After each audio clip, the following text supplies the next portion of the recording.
네, 안녕하세요. 알고리즘 강의를 시작해 보도록 하겠습니다. 이번 시간에는 BFS 세 번째 강의입니다. BFS는 앞서 말했다시피 완탐이고 DFS와 사실 별반 차이가 없다고 얘기를 했지만 탐색 순서에 굉장한 차이가 있기 때문에 저희가 구분을 해야 한다고 제가 설명을 했습니다.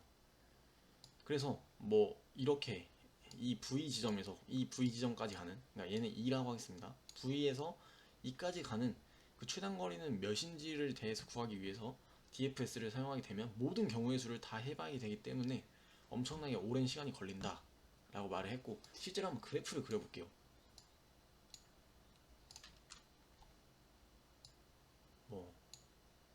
정점이 일단 16개가 있네요. 16개. 정점이 일단 16개가 있을 것이고,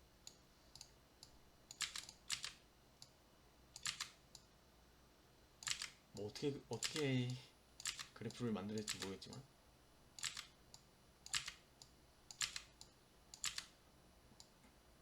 8개, 한 5개, 9개, 10개, 12, 13, 14, 15, 16개라고 하겠습니다. 그래서 이렇게 보면 일단 맨 왼쪽에 있는 점들은 얘네들은 각각 2개씩 연결이, 얘는 맨 처음에 2개, 3개, 3개, 2개 이런 식으로 되네요. 그럼 얘는 일단 맨 처음에 2개, 얘는 3개, 3개, 아니 되게 이런 식으로 그래프가 최대 4개를 연결을 할 수 있잖아요. 얘네들은 이 정점 하나가 이 상하 좌우로 4개를 연결할 수 있으니까 그냥 보편적인 경우를 할게요. 솔직히 가운데 있는, 즉 얘네들은 무조건 4개를 연결해야 되니까 그냥 모두 4개를 연결해 보도록 하겠습니다. 그래서 한 4개, 3개 이 정도, 대충 이 정도 하면 되겠네요. 그럼 얘에서, 이 A에서 이 B로 가는 경우는 얼마나 많을까요? 빨간색으로 해보겠습니다. 얘로 갔다가 얘로 갔다가 얘로 갔다가 얘로 갔다가 얘로 갔다가 얘로 갔다 얘로 갔다가 얘로 갔다가 얘로 갔다가 얘로 갔다가 얘로 갔다가 이런 식으로, 이런 경우를 DFS로 다 찾는다고 생각해보세요. 제 생각에 이 조그만한 이 배열 사이즈에서도 시간 초과가 무조건 납니다. 하지만 BFS는 다르죠. BFS는 어떤 과정을 거치냐, 여기서 당연히 몇 가지 스킬이 있겠지만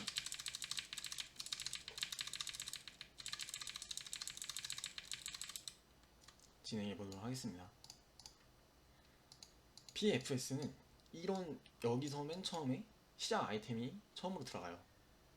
그리고 사방이 탐색을 했을 때 옆에 있는 아이템들이 들어가야 됩니다. 그 옆에 있는 아이템들이 다시 나오면서 그 옆에 있는 아이템들이 들어가고, 그 옆에 있는 아이템들이 다시 나오면서 옆에 있는 아이템이 들어가요. 그리고 이 들어가 있는 아이템들이 나왔을 때 끝나는 그 지점과, 그러니까 즉 예를 들어서 1번 아이템이 들어가서 2번 레벨의 아이템들이 이렇게 들어가겠죠. 그리고 이 2번 레벨의 아이템들은 동시간대라고 얘기할 수 있습니다. 이걸 증명을 해볼 텐데, 그냥 간단하게 그냥 눈으로 보여줄 수 있어요. 일단 1번에서 Q에 1번이 먼저 들어가겠죠. 그럼 연결된 인덱스들은 누구예요? 얘네들이죠. 얘네들은 2번 레벨입니다. 그리고 2번 레벨들은 3번 레벨이에요. 오케이. 즉 얘네들이 Q에서 나오면서 3번이 들어가죠. 그럼 3번이 2번보다 빠를까요? 그러니까 실행 시간적으로 따졌을 때 3번이 2번보다 더 빨리 나올 수가 있을까요? 4번이라고 하겠습니다. 4번 레벨. 4번이 과연 2번보다 빠를까요? 동일한 레벨이라는 이런 걸 주어졌을 때 4번이 2번보다 빠를까요? 아닙니다. 빠르지 않아요. 결국 빠를 수가 없죠. 지금 눈에 보였으니까 2번이 나와야 3번이 나오는 건데 어떻게 빨라요? 그렇죠? 그래서 DFS는 그냥 미로찾기 알고리즘에서 되게 많이 쓰는데, 그 이유는 아까 말했듯이 DFS로 일단 안 된다는 걸 먼저 증명을 했죠. 그래서 DFS로 한번 구해 볼게요. 이제 처음에 거리는 0일 거고 옆에 있는 애들 거리는 1일 거예요. 그리고 얘네들의 또 인접 방향으로 진행을 하겠죠. 둘이 이렇게. 이제 그렇게 연결된 애들은 2일 거예요. 그리고 얘 연결된 거리는 3일 거고 얘 연결된 애들은 4일 거고 얘 연결된 애들은 5일 거고 연결된 애들은 6일 겁니다. 이런 식으로 진행을 했을 때 자, 6은 최단거리가 맞을까요? 아닐까요? 당연히 맞습니다. 맞고 이걸 구하는 시간은 얘의 배열 사이즈만큼의 시간이 되겠습니다.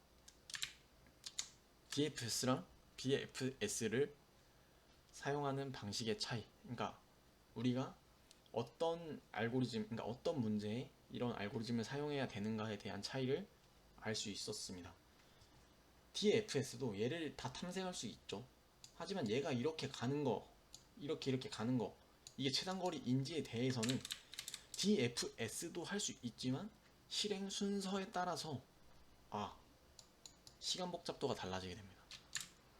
그렇기 때문에 이런 형태의 문제에서는 DFS, 그래서 별로 말해줄 게 없는 게 DFS는 깊이 우선 탐색 때 사용하세요. 깊이 우선이 일 때 탐색을 하세요. 그리고 BFS는 너비 우선일 때 탐색하세요 라고 말하는 게 바로 그 이유입니다. 그리고 이와 같은 이제 얘가 왜 최단거리가 될 수 있는지에 대해서 증명을 해볼 텐데 증명을 해보겠습니다. 예를 들어서 얘는 그래프가 좀 작네요. 좀 시간이 오버될 것 같은데 하다가 이번에 그냥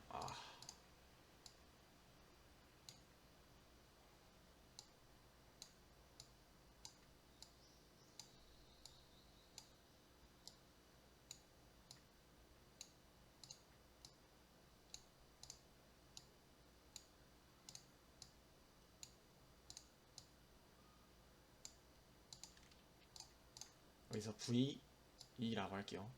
그리고 X 뭐 X X X 뭐 X X X X 발음이 이상한데 X입니다. X 이 벽을 얘기하는 거예요. 벽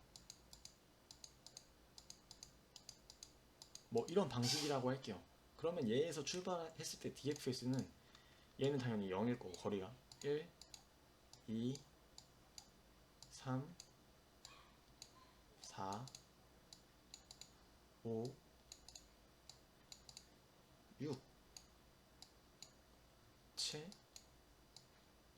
8, 9, 10, 11, 8, 9, 10, 10을 이런 식으로 진행을 하겠죠. 근데 여기서 잘 생각해야 되는 게 어떤 큐에 있는 아이템이 얘를 가려고 하니까 얘가 2예요. 즉 11레벨에 있는, 물론 이건 거리라고 했지만 아까 레벨로 따져봤을 때 11레벨이 있는 애가 과연 2레벨보다 빠를 수가 있을까? 그래서 최단거리 이미 증명이 된 것입니다. 그래서 큐를 진행하다가 어느 순간 어떤 노드에 갔더니 이미 비스팅이 돼 있어요. 비스팅이 돼 있다는 거는 똑같은 시간 동안 움직였는데 어떤 것들이, 그러니까 어떤 다른 것이 나보다 먼저 비지트를 했다는 거죠. 똑같은 시간 동안 이동을 했는데, 즉 그러니까 예를 들면 1시간에 1씩 움직일 수 있는 거는, 그러니까 어느 동일한 자리에서 출발했을 때 각자의 개체들은 1시간에 1씩 움직일 수 있어요. 근데 어떤 누군가가 이 지점에 먼저 도착했다는 거는 똑같은 시간 동안 움직였기 때문에 똑같은 거리를 움직인 거죠. 똑같은 거리를 움직였는데 이미 어떤 사람이 찍고 갔어요. 이 시간에, 이라는 시간에. 난 10일이 걸려서 왔는데. 그러니까 즉 나는 이 시간에 여기 있었고 얘는 이 시간에 여기 있었다는 거니까 당연히 얘가 먼저 체킹이 돼 있다면 얘가 먼저 내가 다른 데로 움직이고 있는 동안에 얘는 여기를 먼저 체킹하고 갔구나. 즉 여기에 체킹된 값이 2라면 얘는 당연히 10일보다 작기 때문에 최단 거리임을 알 수 있지만, 이런 식으로 생각해서 얘가 최단 거리임을 알 수가 있습니다. 실제로 물론 BFS를 돌게 되면 사실은 2가 3, 4, 5, 6, 7 여기서 이렇게 만나게 되는데 이런 것들에 대해서 좀 대략적으로 설명해 봤습니다.